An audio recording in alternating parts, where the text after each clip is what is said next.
En esta oportunidad vamos a desarrollar las preguntas de bioquímica para el curso de ENAM. Y el primer tema es referente a enzimas. Cuando clasificamos a las enzimas, lo hacemos de acuerdo al tipo de actividad que realizan. Para ello tenemos diferentes tipos de enzimas, como son las hidrolasas, que van a catalizar reacciones de hidrólisis. Entre ellas tenemos la fosfatasa alcalina, la pepsina, así como también tenemos a las isomerasas, que van a catalizar reacciones en las cuales un isómero se transforma en otro. Ejemplo, la fosfatoisomerasa. Seguidamente, ligasas, que van a catalizar uniones de moléculas. Como ejemplo tenemos la DNA ligasa, que participa en el proceso de transcripción del material genético. Tenemos también nosotros a las liasas, que van a catalizar reacciones de adición de enlace o eliminación para producir dos desenlaces. Para ello tenemos la aldolasa, la N-letociclasa, etc. Así como también tenemos las oxidorreductasas. ¿Qué hacen las oxidorreductasas? Facilitan la transferencia de electrones de una molécula a otra. Como ejemplo tenemos a la glucosa oxidasa, las peroxidasas, deshidrogenasas, etc. Finalmente tenemos el grupo de las transferasas, que van a catalizar la transferencia de un grupo de una sustancia a otra. Como ejemplos tenemos a las exoquinasas, una enzima importante que va a participar en la vía glucolítica. Para responder la primera pregunta, señale la correlación enzima clase de enzima incorrecta, tendremos la pepsina corresponde a ser una hidrolasa, ya que rompe enlaces peptídicos en la digestión de proteínas. La transaminasa glutámico-pirúvica es una transferasa, ya que transfiere su grupo amino a un alfa-cetoácido en el proceso de el metabolismo de aminoácidos. La aldolasa es una liasa, es una enzima que vamos a ver nosotros en la glucólisis. Mientras que la exoquinasa no es una ligasa, sino más bien es una transferasa, ya que transfiere grupo fosfato y también la vamos a ver presente en la glucólisis al fosforilar a la glucosa que ha ingresado a la célula. La amilasa es una hidrolasa. Muchas de las enzimas digestivas va a realizar a través de una hidrólisis, va a romper enlaces glucosídicos en los polisacáridos.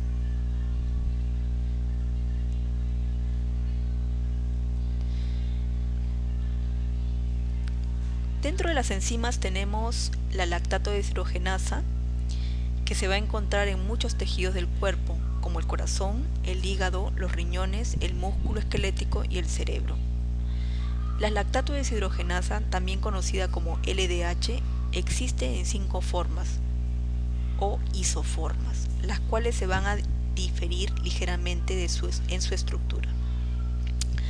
Tenemos que las LDH1 se encuentran principalmente en el músculo cardíaco y en los glóbulos rojos, mientras que la LH2 se concentra en los glóbulos blancos, así como también tenemos la LDH3, que es más alta en los pulmones, LDH4 es alta en los riñones y la placenta y el páncreas. Finalmente tenemos la isoenzima, la isoenzima, la LH5, es más alta en el hígado y en el músculo esquelético. Aquí les presento un patrón de densitometría de la LDH, de las isoenzimas del LDH en un paciente normal y un paciente que ha sufrido un daño. Tenemos nosotros que el suero de un paciente normal, al realizar un patrón densitométrico, tenemos las curvas que se forman por cada isoenzima. Podemos observar nosotros el nivel de la LDH1, que se encuentra al final, es la curva que sale al final, mientras que la LH5 es la primera curva que la tenemos al inicio. Frente a una afección al miocardio, tenemos que la isoenzima que se eleva o expresa en un pico es la LDH1, mientras que en una afección hepática tendremos que la isoenzima que se eleva en actividad corresponde a la LDH5. Para responder la siguiente pregunta, la isoenzima más frecuente en el tejido cardíaco y que corresponde a su elevación frente a un daño o una afección al miocardio corresponde la LDH1. Seguidamente nosotros tenemos que mencionar ya a la digestión de los carbohidratos, las enzimas que van a participar ahí.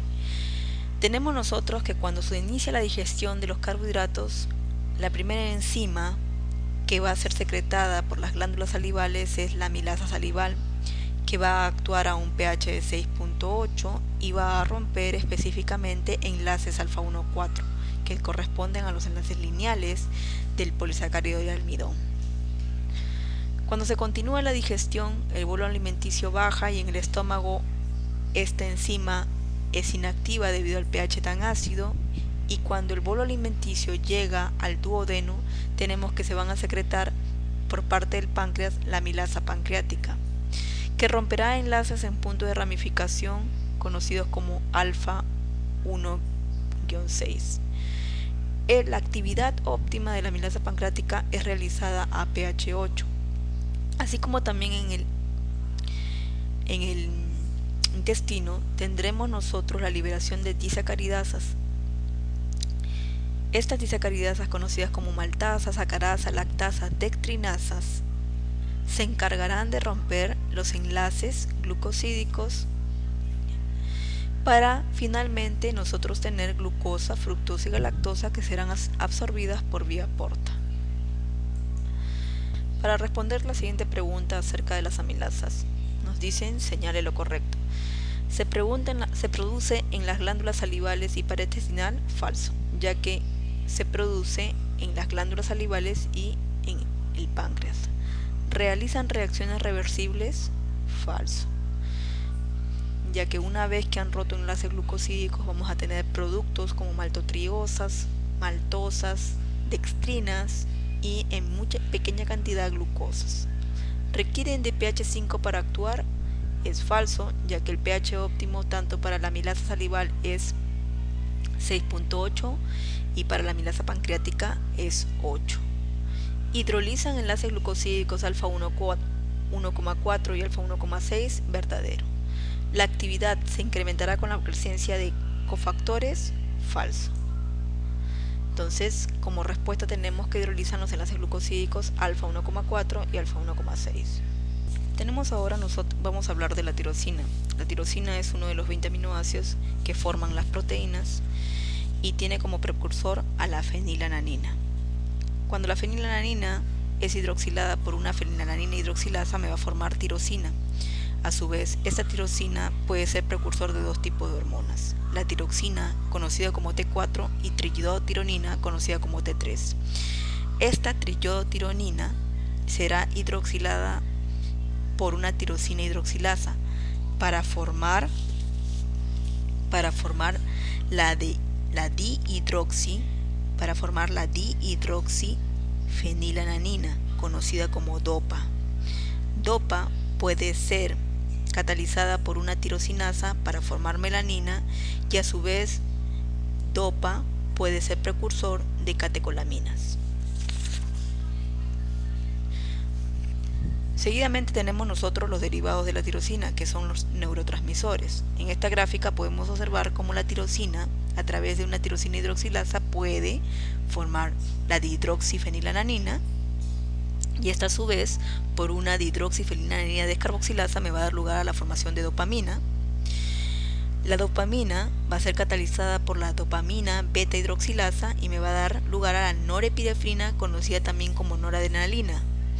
Esta norepinefrina será catalizada por una feniletanolamina N-metiltransferasa para dar lugar finalmente a la formación de epinefrina, conocida también como adrenalina. Respondiendo a la pregunta, la tirosina es utilizada para la síntesis de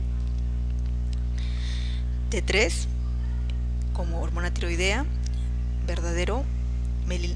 Melanina verdadero. Epinefrina, verdadero. Tenemos como respuesta todas.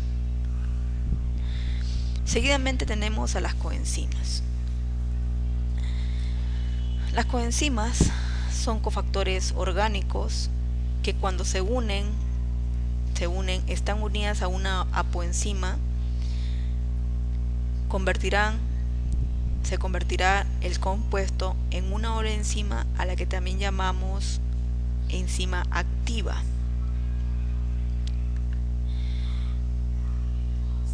Las coenzimas son importantes ya que van a participar en los procesos de actividad catalítica, van a favorecer la actividad de la enzima. Entre ellos tenemos nosotros a las vitaminas, que actúan como coenzimas. La tiamina es una coenzima derivada del pirofosfato de tiamina. El pirofosfato de tiamina va a participar como coenzima favoreciendo la transformación de piruvato a acetilcoenzima A. Entonces, la función principal que tiene la tiamina, que vendría a ser la vitamina B1, es coenzima para cementar las ligaduras de carbono-carbono, metabolismo de aminoácidos y carbohidratos. Participa en ello. Ciertas sustancias como la tiamina ejercen su función biológica transformándose en coenzimas. Cuando hablamos de los elementos presentes en la materia viva, tenemos que los seres vivos se van a conformar de elementos químicos llamados bioelementos. Estos bioelementos se hallan presentes tanto en compuestos inorgánicos como orgánicos. A su vez se van a clasificar en los que se encuentran en mayor proporción y aquellos que aparecen como iones libres. Los que se encuentran en mayor proporción vamos a tenernos al carbono con un 18%, al hidrógeno como un 10%, al oxígeno con 65%, al nitrógeno con un 3%, azufre 0.3% y fósforo 1%. Al responder a la pregunta, en orden decreciente, los 4 elementos más frecuentes en un ser vivo, estamos hablando en orden decreciente, o sea, de acuerdo a cómo se encuentran en proporción de mayor a menor, tendremos nosotros que corresponde al oxígeno, carbono, hidrógeno y nitrógeno. Nos corresponde ahora hablar sobre el tema del metabolismo de carbohidratos. La glucólisis corresponde a uno de los primeros pasos metabólicos que atraviesan los carbohidratos que fueron ingeridos a través de la dieta.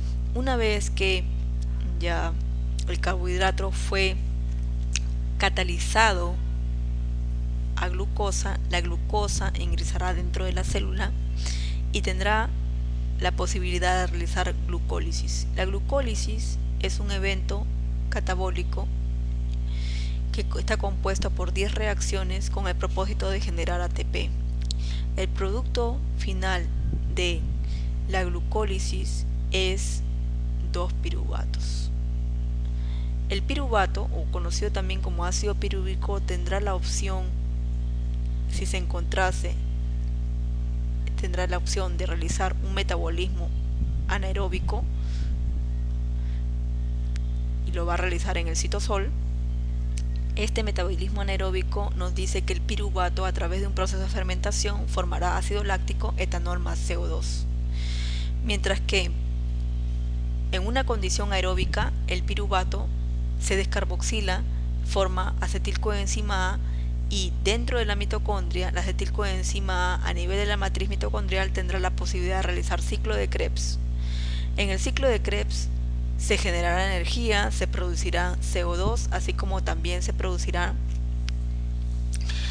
componentes como el NADH más H y FADH2. Este NADH más H y FADH2 serán oxidados en la cadena transportadora de electrones con la finalidad de seguir generando energía.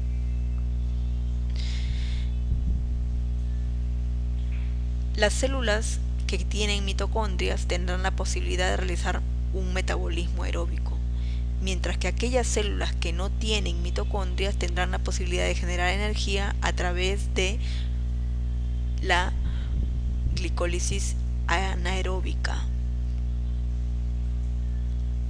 Seguidamente respondemos la siguiente pregunta: ¿la glicólisis anaeróbica es la única fuente de ATP en qué tipo de células.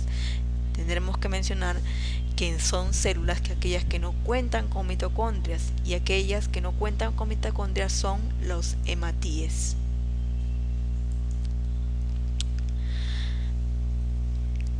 Pasando a otro tema, tendremos que mencionar la glucogenosis tipo 1A. Hablaremos un poco sobre la enfermedad de Von-Yerke. Esta enfermedad de Von-Yerke se va a producir por la deficiencia o ausencia del complejo enzima glucosa 6-fosfatasa.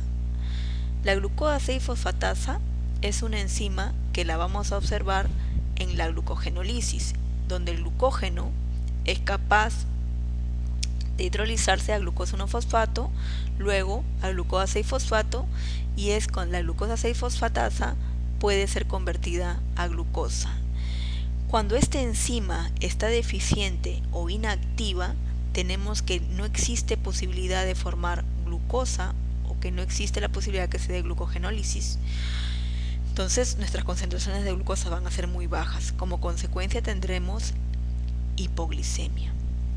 Asimismo, la glucosa 6-fosfatasa también participa en procesos de neoglucogénesis, formar glucosa 6-fosfato a partir de piruvato para generar energía, para seguir generando energía.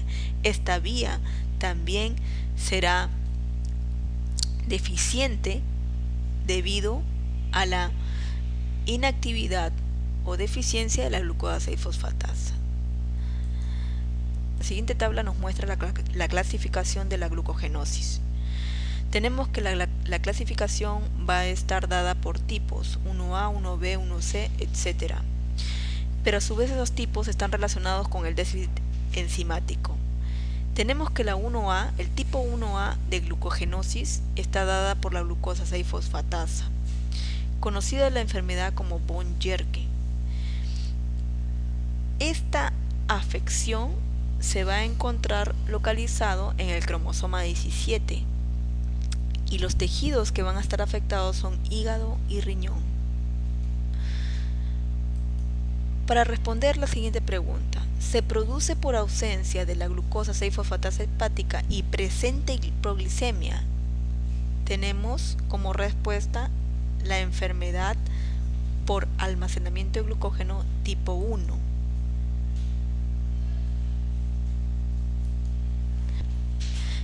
Tenemos aquí el metabolismo energético del tejido muscular. Tenemos acá la célula muscular y vamos a ver que la célula muscular va a contener glucógeno almacenado como parte de reserva. Este glucógeno almacenado a través de una glucogenólisis puede ser convertido en glucosa 6-fosfato. Esta glucosa 6-fosfato también podría ser obtenida por la absorción de glucosa que viene del torrente sanguíneo. Esta glucosa 6-fosfato pasará por un proceso de glucólisis para generar ATP y será transformado en piruvato. Este piruvato, por un proceso de fermentación, podrá ser transformado en lactato. El piruvato, si se encontrara en condiciones aeróbicas, se descarboxila, formará acetilcoenzima A, y esta acetilcoenzima A irá al ciclo de Krebs para seguir generando ATP. Cuando el glucógeno almacenado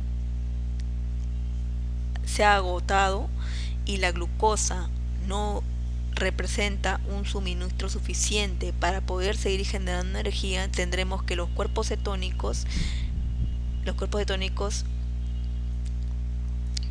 se convertirán en acetilcoenzima A, que es la molécula que los dio origen. Y esta acetilcoenzima A tendrá la posibilidad de hacer ciclo de Krebs, realizar ciclo de Krebs y seguir generando ATP. Por otro lado, los ácidos grasos no esterificados, que pueden provenir de los kilomicrones y los VLDL, podrían transformarse en triacilglicéridos y almacenarse en el músculo, pero en condiciones de requerimiento de energía, estos triacilglicéridos pueden hidrolizar sus enlaces éster y formar ácidos grasos libres, no esterificados. Estos ácidos grasos libres, a través de un proceso de beta oxidación van a realizar acetilcoenzima A, y esta acetilcoenzima A tendrá la posibilidad de realizar ciclo de Krebs y seguir generando energía. Y es así como se mantendrá el metabolismo energético en el tejido muscular. Aquí observamos nosotros la utilización de sustratos endógenos que se van a dar para el músculo. Las proteínas nos van a proporcionar entre un 5 a un 10% de energía, pero a través la energía provendrá de la glucosa proporcionada por el glucógeno muscular a través de una glucogenólisis. El glucógeno hepático también realizará una glucogenólisis para proporcionar glucosa. A su vez, la formación de glucosa a través del proceso de gluconeogénesis, y tendremos nosotros los aminoácidos que participan en la alanina, ácido láctico, ácido pirúvico, para generar finalmente glucosa. Aparte tenemos nosotros el aporte exógeno de carbohidratos que van a venir. Asimismo tendremos que las lipoproteínas podrán transportarnos los ácidos grasos libres a través de los kilomicrones, los VLDLs, y los triglicéridos y los triglicéridos que se encuentran dentro del tejido adiposo también será posible que pueda, a través de una lipólisis, darnos ácidos grasos libres, y estos ácidos grasos libres poder ser almacenados en el músculo, y cuando se requiere energía podrán ser beta oxidados para formar acetilcoenzima A, y esta a su vez ingresar al ciclo de Krebs y seguir generando energía. Al responder la siguiente pregunta, respecto del metabolismo energético del miocardio, señale lo incorrecto.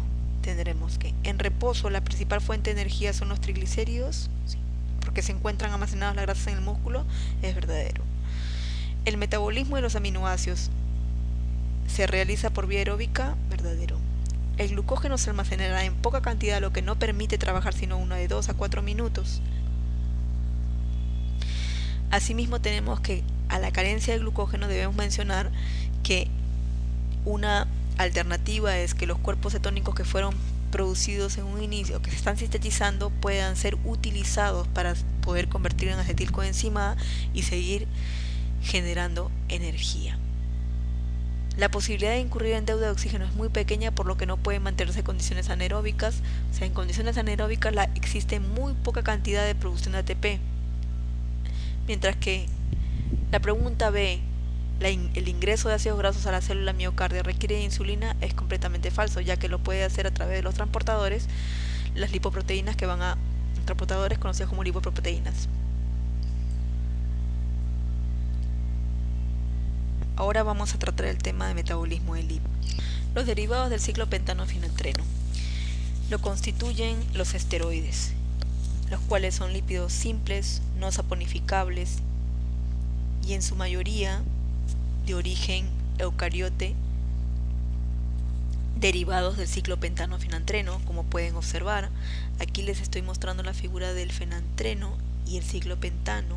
Los esteroides tendrán como base en su estructura al ciclo pentanofeniltreno. Entre ellos tenemos el colesterol, el ácido cólico, que es parte de los ácidos biliares, corticoesterona, cortisol, la testosterona, hormonas sexuales, ecdisona, progesterona, estrona, ergosterol.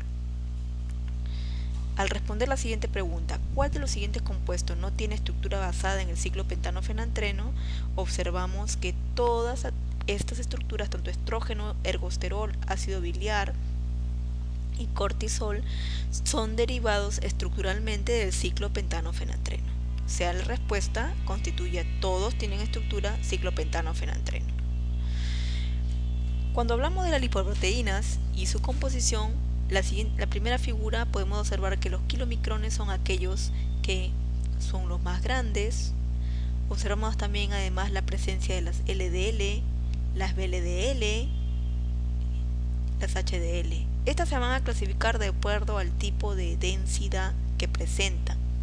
Entonces, para ello, cuando mencionamos las proporciones en esta gráfica, podemos observar que los triglicéridos los vamos a tener de color amarillo y están en gran abundancia, casi más del 80% en kilomicrones, mientras que los fosfolípidos podemos observarlo que están dados por las bandas violeta y van a ser menores en kilomicrones y van a ir incrementándose tanto en VLDL como en LDL-HDL. Tenemos que el colesterol será mayor en LDL que los kilomicrones, mientras que la concentración de proteínas va a estar centrada en las lipoproteínas HDL de más alta densidad. Cuando hablamos de sus propiedades y de las principales lipoproteínas o porcentajes de su composición, mencionamos que los kilomicrones con respecto a colesterol tendrán tres componentes de colesterol, menor colesterol, mientras que observamos que las LDL tendrán mayor proporción de colesterol. Asimismo, los triglicéridos serán mayores en los kilomicrones y serán menores tanto en LDL y HDL. Así también tenemos que los fosfolípidos serán menor formación de fosfolípidos en kilomicrones, mientras que seguida de 15 con fosfolípidos en VLDL, 15% de fosfolípidos en las VLDL, y tenemos que de forma igual tanto un 25% tanto en LDL como HDL, la cantidad de fosfolípidos que podemos observar. Mientras que las proteínas prácticamente es muy escaso por decir nula en kilomicrones, mientras que las VLDL tienen 8, seguidas de 20% en LDL y finalmente un 50% en HDL. Considerando ello, tenemos que responder la siguiente pregunta. Señale lo correcto respecto a las lipoproteínas. Tenemos que tipo kilomicrón tiene hasta un 60% de grasas, tiene un 80% de grasas. Tipo VLDL tiene hasta un 23% de colesterol, es correcto. Tipo LDL no contiene triglicéridos, es falso. Tipo HDL2 únicamente contiene fosfolípidos, es falso. Y tipo HDL3 únicamente contiene triglicéridos, es falso. Pasaré a hablar sobre las lipoproteínas de baja densidad, conocidas también como LDL. Estas se originan a partir de las VLDL o lipoproteínas de muy baja densidad, así como lipoproteínas de densidad intermedia, IDL. La relación de triglicéridos y colesterol es aproximadamente de 1 a 5. El 60% de LDL es depurado por tejidos extrahepáticos. La principal lipoproteína estructural es ApoB100. Casi todas las LDL derivan de la lipólisis de la VLDL. Es el principal transportador de colesterol plasmático, ya que transporta un 70% de colesterol, y es la principal fuente endógena de colesterol en el organismo. La regulación en la captación de las LDL tenemos que va a estar regulado por el número de receptores de LDL en la membrana plasmática y va a depender a su vez de los niveles de colesterol en sangre. Si se aumentan los niveles de colesterol dentro de la célula, ¿qué sucede? Se activa la enzima acilcolesterol-aciltransferasa, que va a esterificar el colesterol para su almacenamiento, así como también se inhibe la síntesis de nuevos receptores de LDL para que no entre más, se inhibe la síntesis de enzima hidroximetilglutarilcoenzima reductasa, que es la enzima limitante.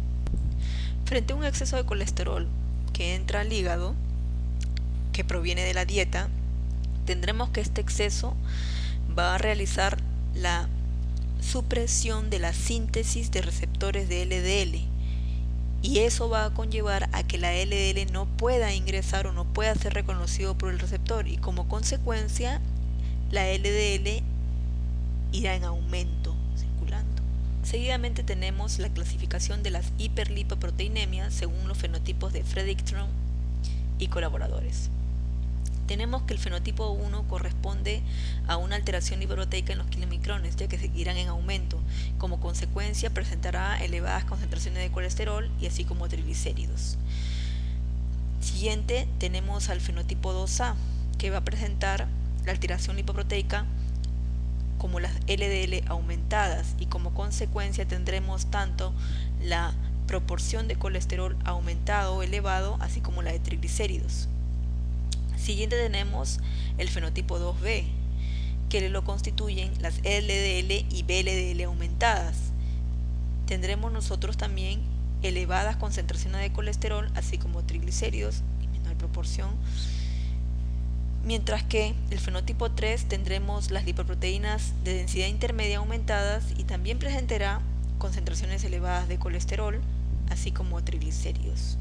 Como cuarto fenotipo tendremos a las VLDL aumentadas y elevadas.